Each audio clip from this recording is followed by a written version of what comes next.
इस बात की इजाजत देता है कि आर्टिकल 15 और 16 के तहत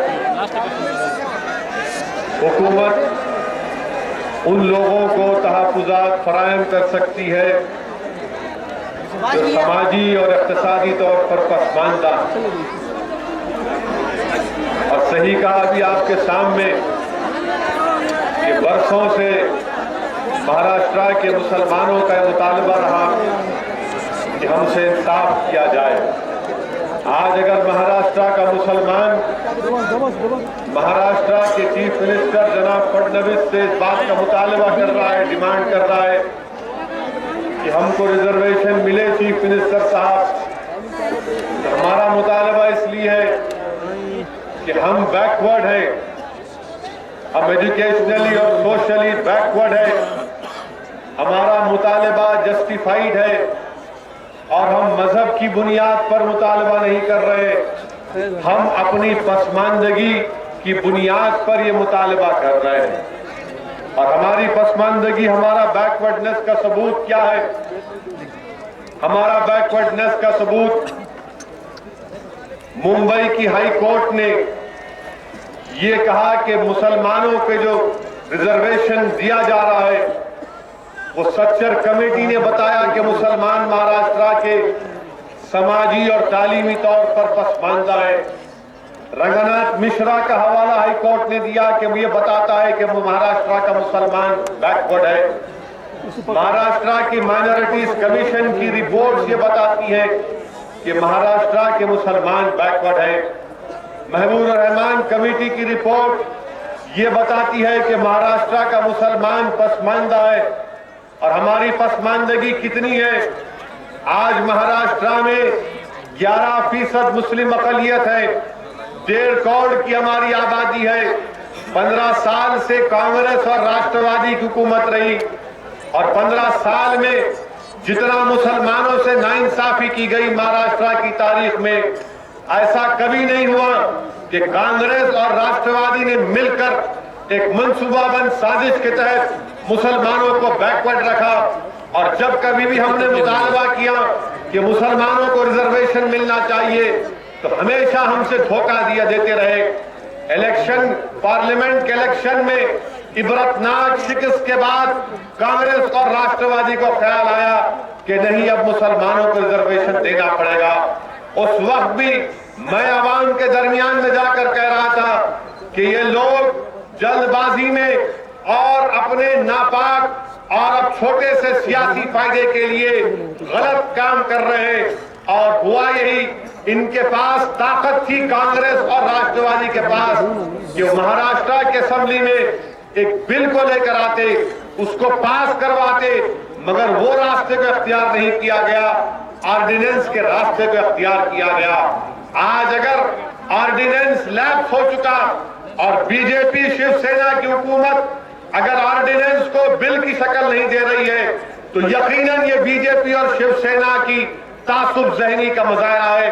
वहीं पर जिम्मेदारी कांग्रेस और राष्ट्रवादी पर भी आयद होती है कि अगर ये लोग सही काम करते, इनकी नीयतों में इखलास होता तो यकीनन हमको फायदा होता। अफसोस तो इस बात का है कि हाई कोर्ट ने यह कहा कि महाराष्ट्र के मुसलमानों को रिजर्वेशन मिल सकता है तालीम के मैदान में। हम क्यों कह रहे हैं रिजर्वेशन हमको होना? आपको मालूम, भीड़ की आवाम के सामने कहना चाह रहा हूं, महाराष्ट्र की आवाम के सामने बात पहुंचे कि आज महाराष्ट्र के गवर्नमेंट में मेडिकल कॉलेजेस के 2000 की सीटें, 2000 से ज्यादा की सीटें, कितने मुसलमान डॉक्टर बनते हैं गवर्नमेंट के मेडिकल कॉलेज में? ये मैं नहीं कह रहा हूं मेरे भाई, ये आप तक बात पहुंचाना है। महमूदुर रहमान कमेटी में यह बताया गया कि तालीम के मैदान में मुसलमानों के जो बच्चे मेडिसिन करते हैं, रिजर्वेशन हमारे लिए बेहद जरूरी है। रिजर्वेशन के जरिए हमको नौकरियां मिलेंगी, रिजर्वेशन के जरिए हमारे बच्चे पढ़ सकेंगे। अगर हम जरा सी भी कोताही करेंगे तो याद रखिए नुकसान हमारा होगा, आने वाली नस्लें हमको कभी माफ नहीं करेंगी। इसलिए मेरे अजीज दोस्तों, मेरे बुजुर्गों, मैं आपसे अपील कर रहा हूं कि आप हमारी सरपरस्ती करो। आप हमको हिदायत दो, आप हमको बताओ क्या करना। अगर हम गलत कर रहे तो हमको सीधा करो, आप हमको बताओ कि नहीं ऐसा नहीं, ये काम करो, ये काम करो, ताकि सबका फायदा इसमें हो सके। महाराष्ट्र में आज आपके 2 एमएलए अल्लाह के फजल करम से जीत कर गए। आप देख रहे हैं कि महाराष्ट्र की असेंबली में इम्तियाज जलील हो, वारिस पठान हो, वो आप तमाम लोगों की बेबाक आवाज बनकर बेबाक तरीके से महाराष्ट्र के असेंबली में मुसलमानों के, दलितों के मसाइल को उठा रहे। जब तक सियासी ताकत आपके पास नहीं होगी, हम अपने मसाइल को हल नहीं कर सकते मेरे भाई, हम अपने मसाइल को हल नहीं कर सकते मेरे अजीज दोस्तों। अपनी जमात के परचम तले जमा हो जाओ। जो लोग आज मजलिस को फिरका परस्त कहते हैं, मैं उनसे पूछना चाहता हूं, बताओ हिंदुस्तान में फिर बीजेपी की हुकूमत बनने का राज क्या है? हिंदुस्तान में अगर बीजेपी की गवर्नमेंट बनी तो इसका जिम्मेदार कौन है? इसका जिम्मेदार मैं हूं, इसका जिम्मेदार आप हैं। पार्लियामेंट के इलेक्शन में क्या आपने बीजेपी को वोट दिया? किसको वोट दिया? अपने हाथ उठाकर बताइए। क्या आपने सेकुलर पार्टी का साथ नहीं दिया? फिर कैसे बीजेपी जीत जाती? कैसे जीत जाती बीजेपी? और जब मजलिस आकर भीड़ में जलसा करती है, मजलिस महाराष्ट्र के कोनों कोनों में जाकर लड़ती है, तो फौरन राष्ट्रवादी कांग्रेस और कांग्रेस वाले बोलते, देखो ये सेकुलर वोट को डिवाइड करने आ रहे। अरे तुमसे मराठा दूर हो गया, तुमसे बैकवर्ड क्लास दूर हो गए, तुमसे दलित दूर हो गए, तो मैं जिम्मेदार हूं क्या? सब तुमको छोड़ के चले गए, मगर हम सेकुलरिज्म के वफादार सिपाही, हम वोट डाले तुमको इसलिए डाले कि सेकुलरिज्म के लिए, मगर तुम्हारे घर वाले तुमको छोड़ के चले गए तो मैं जिम्मेदार। तुम्हारा घर खाली हो गया मगर मैं खड़ा रहा वफादार। मेरे अजीज दोस्तों, अब बहुत हो गई है वफादारी। अब वफादारी अपनी करेंगे, अपने बच्चों के लिए करेंगे, अपने आने वाली नस्ल के लिए करेंगे, अपने बच्चों को ताकतवर बनाने के लिए करेंगे। बहुत हो गया, अब गुलामी हम नहीं कर सकते इन लोगों की, हम गुलामी नहीं कर सकते। यकीनन हम बीजेपी शिवसेना के मुखालिफ थे और मुखालिफ रहेंगे इंशाअल्लाह ताला। इसमें कोई कॉम्प्रोमाइज नहीं होगा। मगर कोई अगर ये कहेगा कि नहीं बीजेपी शिवसेना से अगर मुकाबला करना है तो फिर कांग्रेस राष्ट्रवादी के साथ आना पड़ेगा, ये हमसे नहीं हो सकता। हम उतरे हुए एक्सपायरी डेट मेडिसिन के साथ नहीं जा सकते, हम नहीं जा सकते इनके साथ। इनकी बैटरी डाउन हो चुकी है, घड़ी का कांटा बंद हो गया हिलना, और हाथ को हाथ दे दिए लोग, हाथ का कोई अब असर नहीं रहा। हमको अपनी नई सियासी राह को तलाश करना है। यकीनन हम सेकुलरिज्म के रास्ते पर चलेंगे, मगर क्या हमको यह हासिल नहीं है कि हम अपने मफाद की बात करें, हम अपने अगराज और मकासद को सामने रखें? क्या हिंदुस्तान के मुसलमान को इस बात की इजाजत नहीं है कि पार्लियामानी जमहूरियत में हिस्सा लेकर कहे कि ये मेरे मसाइल है? क्या हम इस पर बात नहीं कर सकते? मगर ये लोग ये समझ रहे कि हम इनके ज़रख़रीद गुलाम हैं। याद रखो, हम तुम्हारे गुलाम नहीं है, ना हम तुम्हारी मजबूरी है ना तुम हमारी मजबूरी हो। हमको अपने मसाइल को हल करना है। 15 साल एक लंबा अरसा था कांग्रेस और राष्ट्रवादी के लिए, बहुत कुछ कर सकते थे मगर कुछ नहीं किया। करते क्या थे? एक इफ्तार की पार्टी करते थे, इफ्तार में गए, सर पे टोपी पहन ली, आ गए। BEd, MEd, DEd, MBBS, BDS, nursing degree, nursing PG, nursing diploma, कितने सीट आए मालूम आपने? उसके 6,13,000। 6,13,000 में अगर आप 1 लाख गवर्नमेंट की सीट निकाल लीजिए, 1 लाख में 5,000 हमारे बच्चे तालीम याफ्ता बन सकते हैं। कोई फीस देने की जरूरत नहीं है, गवर्नमेंट फीस देगी। क्या आप नहीं चाहते आपके बच्चे पढ़ना? अरे हम पढ़ना चाहते। आप तो हमको बोलते ना कि मैं भड़काऊ भाषण देता हूं, आप हमको तो ठीक है, आप मुझे गाली दो, मगर मेरे भाई और बच्चों को, मेरी बहनों को तो पढ़ा लो। हम पढ़ना चाह रहे, ये तो भड़काऊ भाषण नहीं है ना। हम पढ़ना चाह रहे, हम डॉक्टर बनना चाह रहे, इंजीनियर बनना चाह रहे, एमकॉम करना चाह रहे, हमारे पास ड्रॉप आउट रेट कम हो, हमारे बच्चियां पढ़े, हमारे बच्चियां ताकतवर बने, ये हमारा मुतालबा है। क्या ये नाइंसाफी नहीं है तो क्या है? क्या आप दूसरों को देंगे, हमको नहीं देंगे? इसलिए नहीं देंगे कि हम मुसलमान हैं। हमने क्या गुनाह किया बताइए आप कि हमारा गुनाह यह है कि मुसलमान हैं, हम अल्लाह को मानने वाले हैं? क्या हमने इस मुल्क की आजादी में हिस्सा नहीं लिया? क्या हमने इस मुल्क की आजादी के लिए अपना खून नहीं बहाया? क्या हमारे मुल्क के मौजूद उलमाओं ने जिहाद का फतवा नहीं दिया?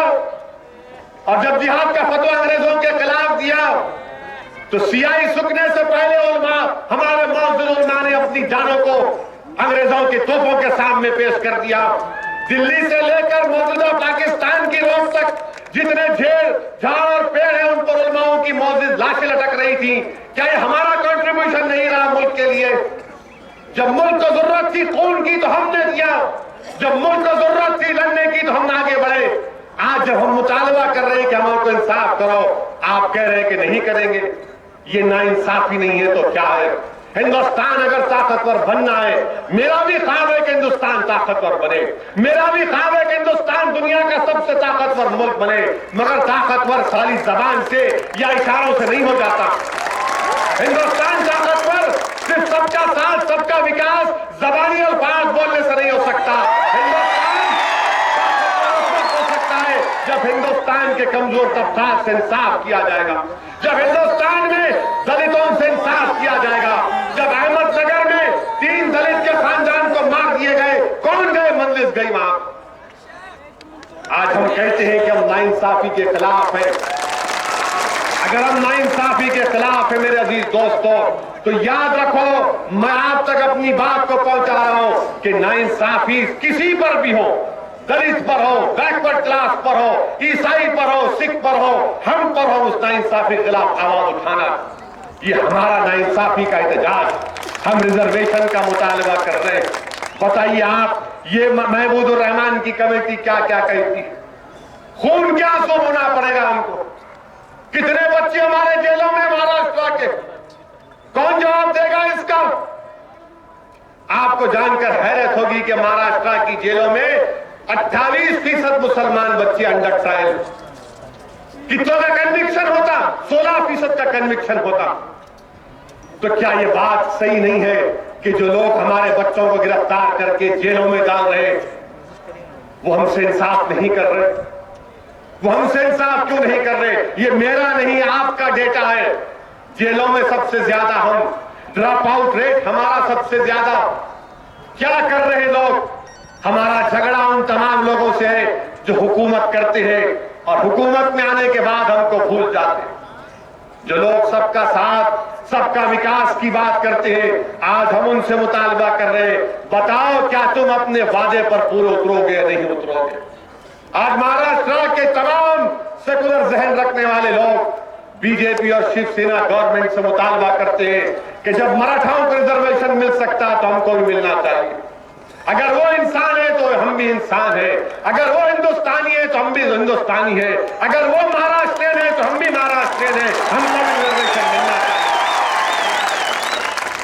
हम तालीम के मैदान में रिजर्वेशन की बात, तो हम हुकूमत में कह रहे हैं कि हमारी नौकरियों में हिस्सा दो आप हमको।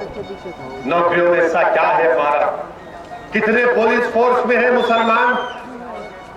1.5 करोड़ की आबादी महाराष्ट्र में मुसलमानों की, और सिर्फ 4% नौकरियां पुलिस में हमारी, सिर्फ 4%। बताओ, मैं उन लोगों से पूछना चाहता हूं जो हमको गाली देती, दो हमको गाली परवाह नहीं, मगर अगर आप दूध के धुले हुए हैं, अगर आप अच्छे हैं तो